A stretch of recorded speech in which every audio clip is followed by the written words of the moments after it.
Non, non, je crois que il faudrait qu'on soit conséquent. Moi, quand j'analyse les propos de Paul Kagame, je sais que M. Kagame a atteint son délai d'expiration en tant qu'acteur régional, en tant que même président du Rwanda. Il sait que les paradigmes ont changé et que maintenant, tous ceux qui ont eu à créer le malheur des Congolais, qui ont eu à piller le Congo, les voix s'accordent au niveau international, aux institutions des Nations Unies, et ils souhaitent que cela soit terminé complètement et que les auteurs puissent en répondre. M. Kagame connaît le rôle que l'armée rwandaise a joué ici. Aujourd'hui, il peut dire qu'il n'y a pas eu génocide, il n'y a pas eu massacre, mais il ne niera pas non plus que les armées rwandaises et ougandaises se seraient affrontées un jour sur le sol congolais. Voilà. C'est-à-dire qu'ils étaient au Congo et ils ont tué. Alors aujourd'hui, nous sommes en procès avec l'Ouganda au niveau du tribunal pénal international. Et on avait sommé, selon les éléments du rapport mapping, l'Ouganda a payé 10 milliards de dollars. Ils sont allés négocier. Et quant au Rwanda, qui a eu un affrontement avec l'Ouganda sur le sol congolais, en entraînant des morts, ça vous étonnerait qu'ils disent que les Rwandais n'ont pas opéré au Congo. Ça, c'est une fuite en avant. Il sait que maintenant, le moment est venu où ils doivent répondre. Là, je félicite également le président de la République pour sa sagesse et sa tempérance, parce que lui, en tant que président de l'Union africaine, il est tenu par certaines réserves. Il ne peut pas être à la tête de l'Union africaine et puis afficher un discours de va-t-en-guerre. Ça ne correspondrait pas au profil qui lui est imposé en ce moment. Là également, en tant que président de la République d'un côté du Congo, qui a vu des milliers de Congolais, plus de 10 millions de Congolais ont été tués par cette guerre-là. Et aujourd'hui, notre armée a entrepris des grandes opérations militaires de pacification à l'Est. Eh bien, il ne peut pas, pendant que l'armée a déjà un programme bien élaboré, bien tracé, lui adopter un autre profil. Non, le plus important pour nous, c'est de soutenir d'abord notre armée, de lui donner les moyens et d'aller jusqu'à terminer tout ce qu'il y a comme problème, parce qu'il y a des multiples problèmes, et de pacifier le pays. C'est alors que on verra le reste après. Les gens qui estiment que le président aurait pu engager une envolée oratoire, mais ce sont des irresponsables. En ce moment, ça aurait rapporté quoi? Rien du tout. Moi, je crois que le plus important maintenant, c'est de récupérer d'abord notre territoire national, parce que la planification des malveillantes avait disposé que ce pays nous soit arraché. L'Est ne nous revenait plus. Et le Rwanda aujourd'hui est coté parmi les meilleurs acteurs, les meilleures performances de développement suite aux minéraux qui viennent du Congo. Et nous ne pouvons pas commettre l'erreur d'entrer dans une telle distraction. La question que vous posez de savoir si ça ne serait pas lié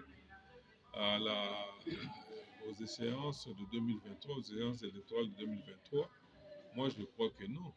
En 2023, je ne pense pas que le président de la République, encore moins tous ceux qui le soutiennent, tous ceux qui sont debout, auraient peur, nourrissent une peur des élections. Je ne pense pas.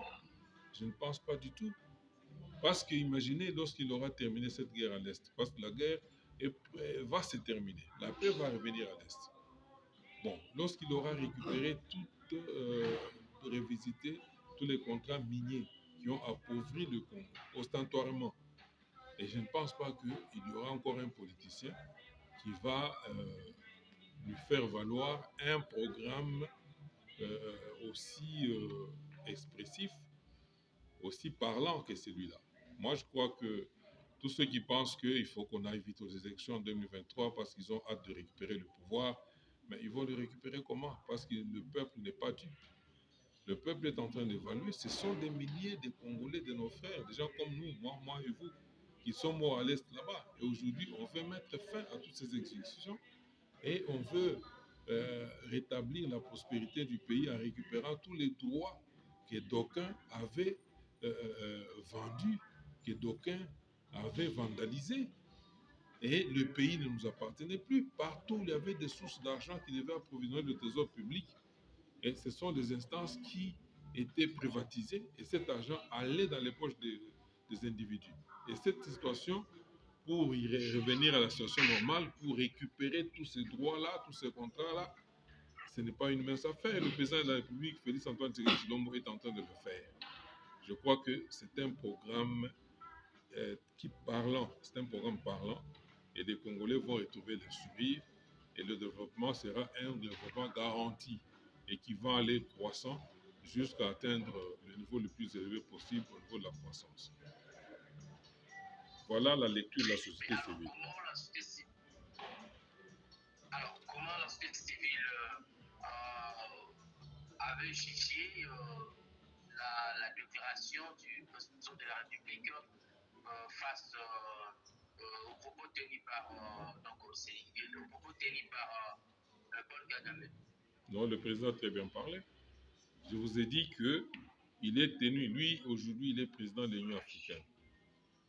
Et en tant que tel, il doit avoir une tempérance. Il a une obligation de réserve, surtout sur des questions qui touchent à la sécurité. Et il ne peut pas, lui, là, s'engager dans une envolée oratoire, ni dans un bras de fer avec un pays pendant que lui, il est le président. Il est le garant de la sécurité pour toute l'Afrique, garant de la paix pour toute l'Afrique. Donc, il ne pouvait pas avoir un autre discours que d'aucuns vous souhaiteraient qu'il puisse prononcer ce discours, et ça aurait été irresponsable de sa part. Et il a très bien parlé.